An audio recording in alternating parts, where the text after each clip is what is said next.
Bollywood silver screen presenting mission impossible part 3। Ethan Hunt IMF के कई mission पूरे करने के बाद फील्ड वर्क से रिटायर हो चुका है। वो अब सिर्फ आईएमएफ में लोगों को भर्ती करता है और उन्हें ट्रेनिंग देता है।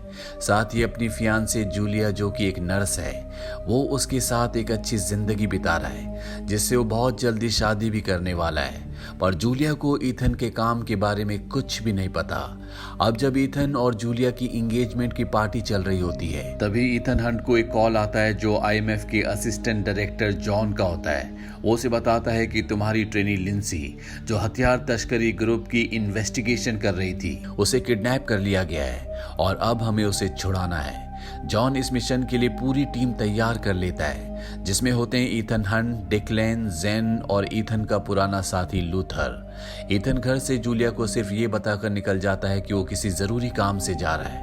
पूरी टीम तैयारी के साथ जर्मनी के बर्लिन शहर पहुंचती है, जहां लूथर पूरी बिल्डिंग को स्कैन करके दुश्मन और लिंसी की लोकेशन का पता लगा लेता है और सबको गाइड करता है। पूरी टीम अब बिल्डिंग के अंदर जाती है। लूथर मौके की सही नजाकत को देखकर फायरिंग का ऑर्डर देता है, जिस फायरिंग में ये दुश्मन के लगभग सभी लोगों को मार देते हैं।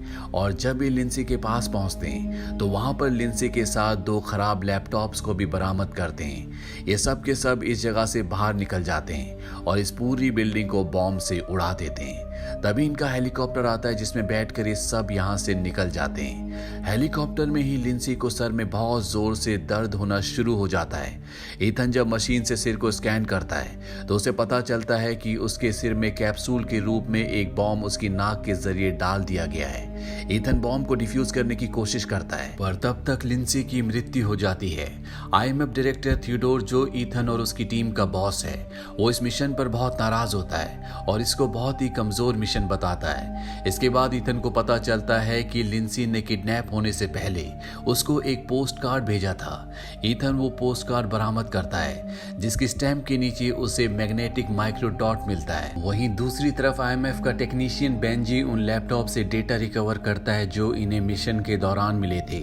उन लैपटॉप से पता चलता है कि हथियारों का डीलर डेवियन का अगला कदम होगा रोम का वेटिकन शहर, जहां वो रैबिट फुट नाम की कोई चीज हासिल करने जा रहा है। ईथन बिना किसी ऑफिशियल अप्रूवल के डेवियन को पकड़ने का प्लान बनाता है, जिसके लिए उसे रोम जाना होगा। पर जाने से पहले वो जूलिया से शादी कर लेता है और अब ईथन अपनी टीम के साथ रोम की वेटिकन सिटी पहुंच जाता है और वहां पहुंचकर वो एक बहुत पुरानी इमारत में जाता है, जहां पर एक जश्न होने वाला है। यहाँ पर सिक्योरिटी बहुत टाइट होती है, लेकिन ईथन अपने दिमाग से इस जगह के अंडरग्राउंड में पहुंच जाता है, जहां पर सबसे पहले वो डेवियन की शक्ल का मास्क बनाता है और अपने साथी से डेवियन की शर्ट पर वाइन गिराने को कहता है। डेवियन जब शर्ट साफ करने के लिए वॉशरूम जाता है, तभी ईथन वहां पहुंचकर डेवियन को बेहोश कर देता है और अपने साथी को उसे अंडरग्राउंड ले जाने के लिए बोलता है। इसके बाद ईथन डेवियन के भेष में बाहर निकलता है और अपनी उस साथी से, जिसने डेवियन की शर्ट पर वाइन गिराई थी, जानबूझकर दोस्ती करता है। ये दोनों के दोनों उसी की गाड़ी में बैठ जाते हैं। कार को जानबूझकर सीवर के ढक्कन के ऊपर खड़ा किया गया था। ईथन कार के बेस में जो शटर होता है उसे खोलता है और अपने साथी के साथ सीवर के ढक्कन को खोलकर नीचे चला जाता है। सीवर के ढक्कन के ऊपर जो कार खड़ी होती है उसमें एक बहुत जोरदार ब्लास्ट होता है। सबको लगता है कि डेवियन की मृत्यु हो चुकी है, पर ईथन डेवियन को अपने साथियों के साथ प्लेन में लेकर उड़ गया होता है। डेवियन को जब होश आता है तो खुद को प्लेन में ईथन के सामने पाता है। ईथन उससे रैबिट फूड के बारे में पूछता है, लेकिन डेवियन कुछ नहीं बताता और उसे धमकी देता है कि जिससे भी वो प्यार करता है उसके सामने वो उसे मारेगा। ईथन उसको प्लेन की शाफ्ट खोलकर बाहर निकालकर गिराने की धमकी देता है और पूछता है कि रैबिट फुट क्या है, पर डेवियन कुछ नहीं बताता। अब ये लैंड होने के बाद डेवियन को फुल सिक्योरिटी के साथ ले जा रहे होते हैं। रास्ते में ईथन को लिट्सी के द्वारा दी हुई माइक्रोसॉफ्ट चिप से पता चलता है कि लिट्सी को शक है कि थियोडोर यानी कि आईएमएफ का हेड डेवियन के साथ मिलकर काम करता है। तभी इन पर एक बहुत बड़ा हमला होता है और डेवियन के लोग उसे छुड़ाकर एक हेलीकॉप्टर में लेकर यहाँ से निकल जाते हैं। ईथन को डेवियन की धमकी याद आती है और वो जूलिया को बचाने के लिए उसके हॉस्पिटल पहुंचता है, लेकिन उसके पहुंचने से पहले वो किडनैप हो चुकी होती है। इसके बाद ईथन को डेवियन का कॉल आता है वो ईथन से कहता है कि जो बैग तुमने मुझसे रोम में लिया था उसके अंदर रैबिट फूड कहाँ है इसकी जानकारी है। तुम 48 घंटों में रैबिट फूड को हासिल करके मुझ तक पहुंचाओगे, नहीं तो इसकी सजा जूलिया को मिलेगी। इतने में आईएमएफ के लोग ईथन को पकड़ने आ जाते हैं, जहां आईएमएफ का डायरेक्टर थियोडोर ईथन को कहता है, तुम बिना मुझे इन्फॉर्म किए अपनी मर्जी से रोम चले गए, तुम्हारी वजह से शहर में इतनी तबाही हुई, अब तुम मेरी मर्जी के बिना कुछ नहीं करोगे। इस पूछताछ में आईएमएफ का असिस्टेंट डायरेक्टर भी यहाँ पर होता है, जिसने ईथन को लिंसी को छुड़ाने का मिशन दिया था। वो ईथन को चुपके से बताता है कि उसको पता है कि डेवियन ने उसको रैबिट फूड लाने के लिए 48 घंटे का वक्त दिया है। साथ ही उसे ये भी बताता है कि उसे रैबिट फूड संघाई में मिलेगा। वो ईथन की वहां से भागने में मदद भी करता है और ईथन आईएमएफ की ब्लैक लिस्ट में आ जाता है। इसीलिए ईथन अपना भेष बदलकर संघाई के लिए निकलता है, क्योंकि जूलिया को बचाने के लिए उसके पास वक्त बहुत कम है। आईएमएफ का असिस्टेंट डायरेक्टर जॉन संघाई में ईथन की बाकी टीम को किसी और ऑपरेशन के बहाने भेज देता है। यहाँ ये सब मिलकर रैबिट फूड को हासिल करने का प्लान बनाते हैं और रैबिट फूड को हासिल भी कर लेते हैं। 48 घंटे पूरे होने में सिर्फ 5 सेकंड का वक्त बचा होता है। वो डेवियन को फोन करके बताता है कि रैबिट फूड उसने हासिल कर लिया है। डेवियन उसको मीटिंग पॉइंट बताता है जहां उसको रैबिट फूड लेकर जाना है। ईथन अपनी टीम को वापस भेज देता है और खुद उस जगह जाता है जहां पर वो डेवियन से मिलेगा। वहां एक बड़ी सी कार आती है और ईथन उसमें बैठ जाता है। कार का ड्राइवर उसको बिना सवाल पूछे एक ड्रिंक पीने को बोलता है। ईथन उस ड्रिंक को पीने के बाद बेहोश हो जाता है। जब उसकी आंखें खुलती है तो वो कुर्सी के साथ बंधा होता है। उसके सामने डेवियस होता है। उसके दिमाग के अंदर एक बॉम्ब इम्प्लांट कर दिया गया है, ठीक वैसे ही जैसे लिंसी के दिमाग के अंदर किया था।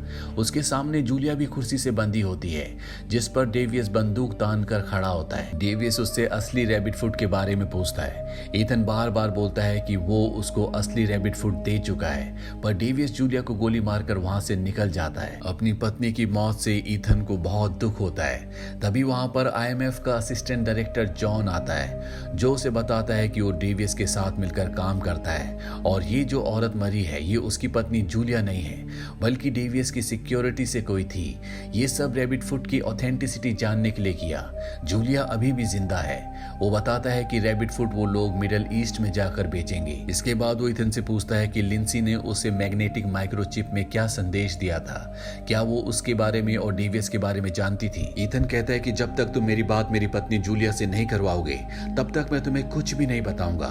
जॉन उसकी बात उसकी पत्नी से करवाता है और तभी ईथन जॉन पर हमला करके उसे बेहोश कर देता है। इसके बाद ईथन अपने आप को खोलता है और जॉन के लास्ट डायल नंबर की लोकेशन का पता लगाने के लिए वो बेंजी को बोलता है। उसकी मदद से वो जूलिया तक पहुंच जाता है, पर यहाँ पर डेवियस के लोग भी होते हैं। ईथन उन सबको गोली मार देता है और तभी ईथन के सिर में जो बॉम्ब डाला गया है उससे उसका सर फटना शुरू हो जाता है।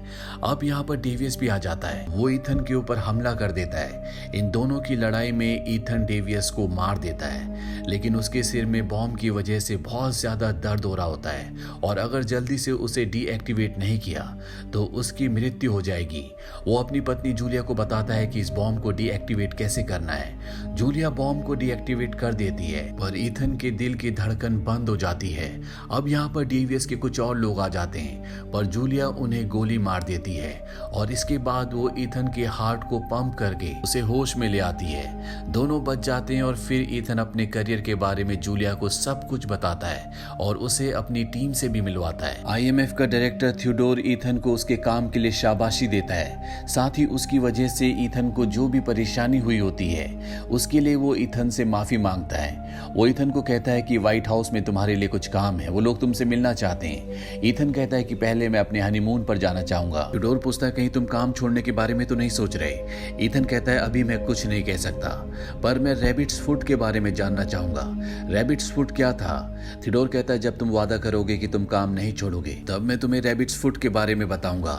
ईथन मुस्कुराकर वहां से अपने हनीमून के लिए निकल जाता है। इसी के साथ ये फिल्म, ये कहानी यहीं पर खत्म हो जाती है। ये फिल्म 2006 में रिलीज हुई थी। IMDb पर इसकी रेटिंग है 6.9। इस फिल्म का बजट था $150 मिलियन और बॉक्स ऑफिस पर इसने कमाई की थी $399 मिलियन की। उम्मीद करते हैं कि ये कहानी आपको पसंद आई होगी।